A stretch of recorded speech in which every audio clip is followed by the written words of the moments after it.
All right, guys, welcome to this month's live. We're talking about growing your social media platform organically. Welcome. Thanks for being here with us. We're here today with Monica Logan. Monica, say what's up to everybody. Hello. How's everyone going? How's it? Message us in the chat. Let us know how it's going. Yeah. So we're going to be talking, and we're going to jump right in just a few moments. We're going to be talking about how to grow organically on social media. There's a lot of people who have lots of questions in terms of how to make it work and how to get started. And Monica and I have tons and tons of content. We're literally just trying to we're trying to navigate and manage all of that to make sure that we have enough time for us to go through it. So we're going to jump right in. We don't want to waste any more time. I hope the LinkedIn audience starts to get the stream because I don't see that it's streaming anything, and that makes me nervous. But if not, we'll post it as a post on LinkedIn later. But yeah, so we're going to jump right in. The first thing in talking about social media, and actually before we even get started, I think I didn't do a good job. I was too busy clicking through and introducing Monica. Monica is a social media manager. She's self-employed. She freelances and has a couple of clients that she works with and helps them grow and scale their social media. And so I asked Monica to be our guest this month to be on, and we're going to talk through some of the core things you need to worry about or need to consider when you're talking about social media and growing it, especially organically. We live in a very unique world where, maybe 5, 8 years ago, a lot of people were paying for followers. It's still common now. People still do it. And a lot of people would be very focused on certain vanity metrics. And that kind of meant, that you were more established than others. And that's not the case anymore. You can have a audience or a community of people that will actually help grow naturally and organically your social media as long as you keep doing the right things and building it as a community. You're going to see some of the benefits of having a social media presence 100%. So first things first, when you're talking about doing something like this, you got to talk about, establishing your brand and your aesthetics. And for anyone who's ever built a brand before, for anyone who's ever, worked on building a brand, you know how important it is. It takes a lot of people to actually, or it takes a lot of work to actually get a brand to a place where people feel comfortable, where people feel like it represents them and that it actually helps them. And it has to reflect your branding. That's very applicable to social media as well. And we have lots of content if you're just starting out on our blog, on our YouTube channel, on our podcast, the More Life podcast, where we talk about branding. We talk to very well-established designers who talk about the importance of branding, how to build a brand online presence, all these different things. We'll put all the links to that in the bottom of the description when we're done posting this video. So you want to make sure that this is a reliable place for content. You want to make sure that, okay, the tips and the tricks that I'm offering, the information that I'm offering is all helping people. It's all educational. It's all inspiring people. People want to feel good when they're on social media. So the first thing is you have to have an aesthetic, a look, a brand, something that you're actually going to represent for your business, your hobby, whatever it may be. And then you want to find a rhythm of say, okay, this is a reliable source for what I said we were going to be at, we're going to be talking about. So there's different platforms, obviously, and there's different ways that you can navigate using platforms, especially with your brand and your messaging. Monica, how should people create messaging for Twitter versus IG versus Yeah. LinkedIn? There's so much. Well, yeah, there's like so many platforms that people can use right now.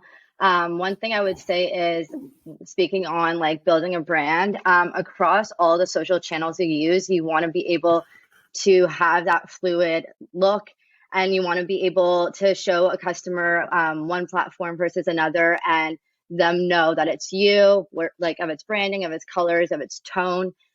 People want to be able to understand that so that they can identify you. But we all know like there's Twitter, there's Pinterest, there's Instagram. But going into those, Twitter is, like very short, sweet, like right to the point. You want to have quotes, you want to have stats. It's a lot of back and forth conversation. And then you have Instagram, which is visuals. We know that reels are huge right now. Like they are all the talk. And we've seen that in our own company. We will post reels and they'll be spread to so many different people all around the world. So really working on more of a network and a two-way communication on Instagram is really important. They don't want to just know what you offer. They want to know who you are, where you live, what are you doing day to day. And so that's a place where you can really get people to trust you and build that relationship. And another one that I love is Pinterest. It's really good for like aesthetics. If you're looking for a certain niche, you just search it right up, and then you have the opportunity to have a visual, but also go into details of people click through. So that's really important. And then lastly, TikTok we know is a huge one. Those are quick, cute Yep. videos, entertainment. So you can use that to your advantage. Make things funny, but also educational, and people will grow to like you and they'll check out your other platforms as well. So I think those are all really important. But at the end of the day, I think it's really important. Start with what you are drawn to. If you like Instagram as a person, start with that. And then you'll like people will see that you are excited about your content. It's not forced. And then as you develop, you can go to different streams of social channels and platforms. Yeah, and that's so good because if you're already feeling like, okay, IG's the place for me, IG's still a really popular one. Yeah. And there's Facebook as well, have the broadest spectrum of people. IG is definitely a little more younger, but it's still growing in terms of its age target demographic. Once you feel like that's your platform and you understand how it works, it makes it so much easier to do the next step, and which is, building community, building a voice for yourself where people feel like they can engage with you. You really have to stop thinking about social media as like a tool for you to sell something or a tool to gain followers. And you really have to think about this is a community hub. Think of it as like a chat forum from back in, the early mid 2000s. What will I do to retain people's, interest in being a part of this community? And then Instagram obviously wants to elevate that by having tools for you to use, whether it's polls, whether it's stories, whether it's reels, whether it's lives. So they're giving you the framework, but if you live within that framework and you work with it, you're actually going to get all the benefits of the algorithm. So Monica, talk to us about how to follow the right accounts, how to build a brand and a brand community and a brand voice. Yeah. Well, yeah, what you just said is like so important. We are like always like online. We're on our phones all the time on social media. So that's a perfect place to post consistently, share so many different aspects of your business. But following the right people is so important. You want to be supportive, you want to be inspired. So following people within your niche has become such a huge thing because people are looking to help other people out. It's not as competitive as people put it out to be. People want to see people bring their own flair to whatever niche you're within. So I think it's really important. Take that time if you're starting your business and see who you're drawn to, who is educating you, even if you think you know everything, like you don't. You're going to learn more as you go. I love it. But yeah, I think it's really important to find those people, communicate with them, ask some questions, and also for Instagram specifically, you can follow hashtags. So say you're in construction, you can do hashtag construction. And every day you'll see new people who are posting along that hashtag. And that will open up even more people to follow and people to communicate with. So I think that's really crucial at the beginning stages. I also want to say, in that whole community aspect and finding the right people to follow, this is where the community is two-sided. If this was, a relationship, both people have to be involved. Yeah. So what Monica was just talking about, following certain hashtags, jumping into those conversations, extremely underrated. They're highly, highly, highly valuable 10 minutes of your day. if you just go and follow other accounts that you are part of the same industry, or you're following this hashtag. Jump into those conversations, offer your insight. People will then see that you have a unique approach or distinction about yourself, and they'll want to join your community as well. You have to almost like reverse engineer how you think about a lot of this stuff. Um, think about it as if you were the customer, if you were the end user, if you were the client. How would you go about searching out information? How would you want to find people that are really funny or inspirational or educational that you want to have on your feed, and do that yourself for the customer? And then that way you're actually using the platform the way it was intended, especially on LinkedIn, especially on Twitter. I can't tell you how many connections I've made that have led to sales, that have led to growth to my network by me going into conversations on Twitter and finding people who are also like me and joining their conversation as well, replying to their tweets. You can do that again on LinkedIn. Go on LinkedIn groups. There's LinkedIn groups as well, just like Facebook groups. And you can go into communities, like let's say the same example you gave, Monica, about construction. You can go into construction groups on LinkedIn and you can find commercial, residential, construction management or procurement, and you can start being in the conversation that way. And people now will understand who you are and what you offer. And you're not selling anything; you're just showing your presence, and that speaks volume for a lot of people when they're looking for connection, when they're looking to find that next right person to join their team or whatever it may be, whatever your goals are for social media. And the biggest thing, and I think the hardest thing, is what we call next is our creating a content strategy. And we've done so much content on this topic on our YouTube channel and on our blog about how to create content strategy. We even had a specific live in January on how to build a content strategy. So there's lots and lots of information that we have here, but really the Coles notes, because I know we're running short on time, is you have to have a bank of available and valuable educational content to easily share with your followers. You know, this is what's going to help you establish credibility. It's also what's going to help you maintain the status of the reliable source for your audience. And this is where people get bogged down. They make a reel once, they make a really good LinkedIn article once, and then you have to keep that up. You make a YouTube video once, and then you have to edit it, and you have to keep that up. So, you know, once you have enough content, it's better to have like a little bit of a pool. But once you have a bit of a pool of content, you can plan out social media and your strategy by using publishing tools, by using a whole platform of different tools that you can use to network, different platforms and reuse content and leverage content to elevate. So you can use CoSchedule. We've used that before. We also have used Buffer before. We've used Later before. We've used Planoly before. We've used Hootsuite before. Our agency has gone through many stages of trying to find the right tools. We use a little bit of HubSpot. We use a little bit of Facebook Creator Studio. So there's just tons of different ways, and it's really smart for you to start to think about the long term. How do I continually keep the engagement level high with my community and not just think of it as when I think about it or when I have time to. This is going to save you tons of time in the long run and ensure you're getting the most out of the content you're creating by distributing it easily. How else can we farm information that we can find valuable to your audience? Monica, why don't you talk to us about resharing valuable content? Yeah. Well, that's a huge one. We already have spoken about community and supporting others. So I think that on any opportunity you can, if something is speaking out to you, feel free to repost. That's what the channels are for.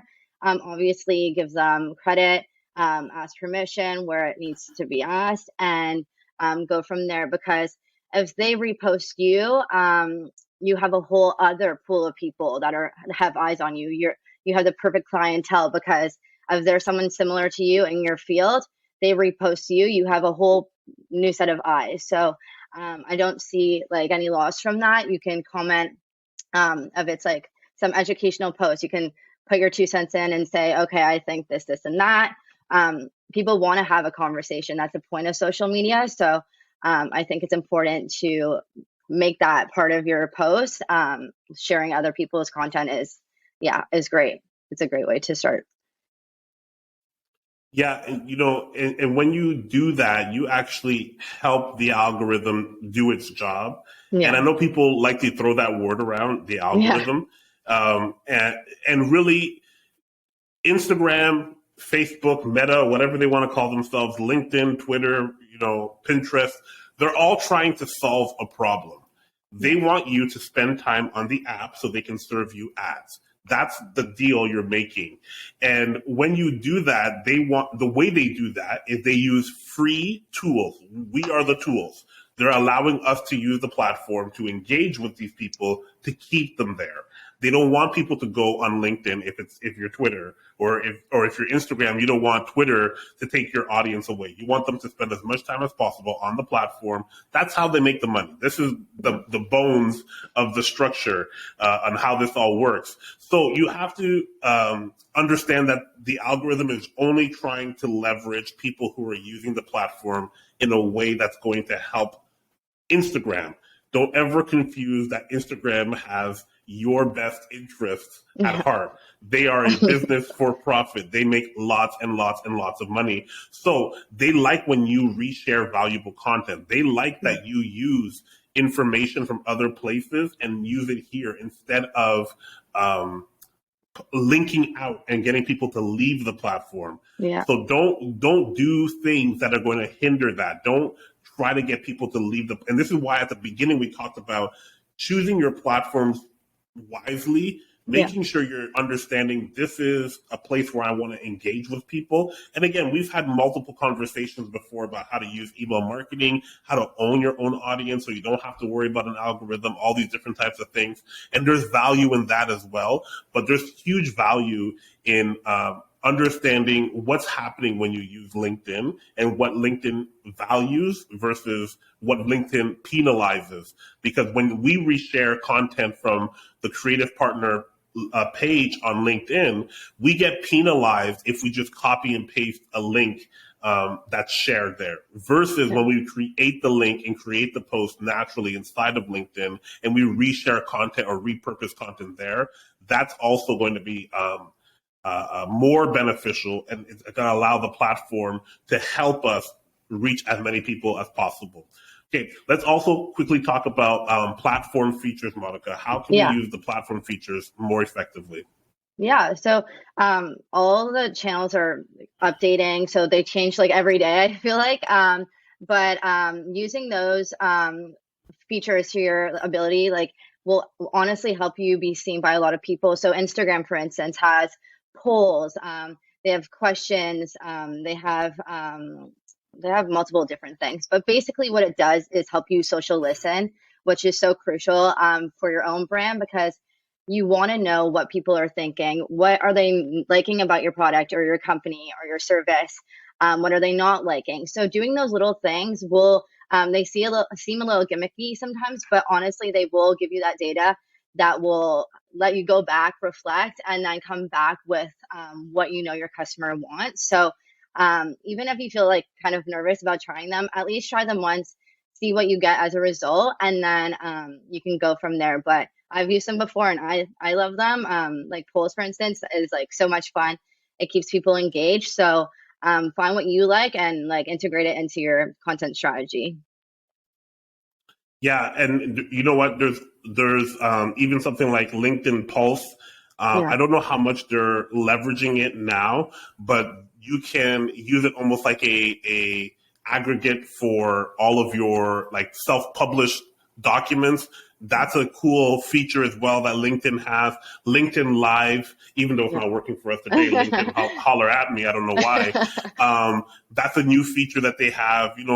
We talked about before leveraging LinkedIn groups. There's different ways to use features specific to the platform, and there's different integrations that you can be doing as well. And you just have to be made aware because, again, like I said, you want organic growth. Yeah. You the number one thing you have to understand is use the platform and understand the difference of the platform. Don't try to use the features like you would on Instagram, on Pinterest, or Yeah, on YouTube versus Twitter. You got to use the platform the way it is. And I think that's the best way to do organic growth is yeah, by having a solid content strategy and leveraging the tools within the platform. We saw this already, at the beginning of last year when reels were really, really popular. And you saw people talk, a lot of reels were talking about you want to grow your following, post a reel every day for 30 days and you'll yeah. gain 5,000 followers or 10,000 followers, depending on how good the creative is, how good is the actual reel. So you can see how when lives became very new to Facebook, how they were leveraging that when groups became new on Facebook. They're leveraging those things and they're actually helping people get more followers, get it in front of more people. Just side note, I know we only got about 7 minutes left. The whole idea of how many followers you have as the number one metric. We've been doing it even today. How Yeah, many followers, how to grow, how to grow, how to grow. I would say the more important thing is how many accounts are you reaching every month and how much engagement, what's your engagement rate on those accounts. So instead of how many overall followers you have on, let's say, Facebook or on Instagram or even on Twitter, I think the more important thing that you got to worry about when you're talking about organic growth, how many accounts is Instagram pushing my content to week over week? That hmm, will tell you more about your organic growth because now if you're doing the right things, Instagram is going to show it to more people naturally, and that's why you're seeing all the other benefits of it. That's why you're seeing the likes. That's why you're seeing the profile visits and the website clicks and all the other things. So just keep in mind, it's not all about how many followers you have, and also the follower has been disproven many times over where people that have 600 and 800 people that follow them and not 10 or 20,000 still make a great living if they yeah. use that and leverage that for their own business or whatever they're trying to do on social media. So just a small little caveat. One of the biggest overall features that many social media platforms use, LinkedIn, Facebook, Instagram, is hashtags. So let's quickly talk about hashtags, Monica. Yeah. Oh, hashtags is like such a big category, and we could probably speak about that forever. But basically, what we've learned from recently is that there's no like formula. Like I would like to say that there is. We've gone back and forth with trying two or three hashtags that are really broad, and then we've gone to like 10, 15 that are all over the Yeah. place. So what I would do is just try different ones. We've run some A/B testing and we've tried one week doing three or four hashtags and then rotating them the next week. And you just want to try and see. It's different for every business. It's different for every platform. What I would say is that you will get lost a lot of the time if you do like too many broad hashtags. So if you do just business, um, so many people are using that hashtag that you'll probably be on an explore page for like point 0.2 of a second and then you're gone. Yeah. So think about what you're trying to say in your post and really narrow down on what specific hashtags you can get to, because that's where you'll get the real people who are interested in a very niche topic. And you might not get as many likes, but at the end of the day, like people are buying in, like they'll buy into people that they believe in. They want to actually stand for your business versus just a random person liking because they just saw it on their feed. So I would definitely, again, trial and error is like really important when you're first starting off. So try a few different methods on different platforms and then see what works best for you. Because we've had to That's do that. We awesome. have to do that all the time. Yeah. Yes, we have. Monica has been helping us, man. And, we offer social media to clients, but it's so much harder to do it for yourself. You need to have Yeah. outside eyes, outside help and information because we consider ourselves to be very organized and know a lot of stuff. But you need somebody who's a real like a 007, an assassin who can come in like, no, this is my speciality. Let me do what I do. And Monica has been really, really helpful at that. Hashtags, again, so important just because they help people find you, and every social media, or almost every social media, uses them. In the last few minutes that we have here, I wanted to also quickly touch on one of the last but not the least at all in terms of importance, values or metrics you want to start implementing to grow your social media organically. And this is the interaction. At the end of the day, we've talked about metrics, we've talked about analysis, we've talked about content, we've talked about strategy, but at the end of the day, the platform is to connect person to person.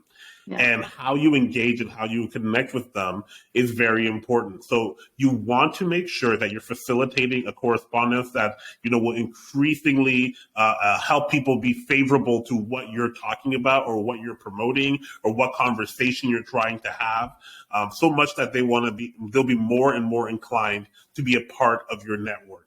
And if you're trying to grow something organically, you need to be offering that access to have, help people, and to have access to have conversations with people and understanding where they're from. And that takes a lot of time. And it's not something that you can just do en masse. It's not like a mass email you can just send out. But you have to, after you do a live or after you post something, stay on the platform, talk to people. If some people start giving you the fiery emojis on your latest post or your reel, respond right away, talk with them, engage with them. Let them feel that they're a part of your team, that they feel like they're a part of what you're doing.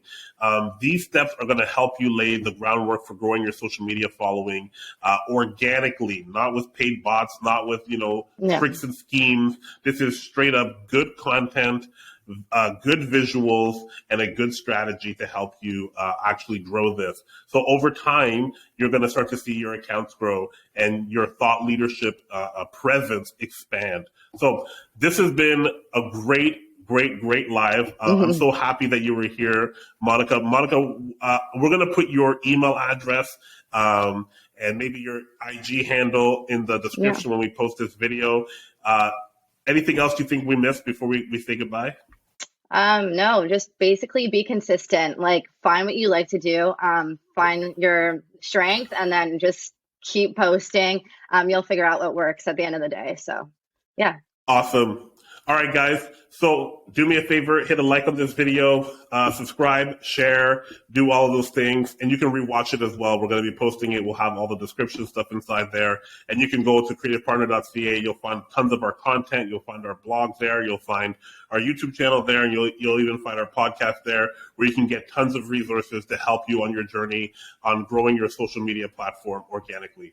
All right, y'all. Peace out. Bye.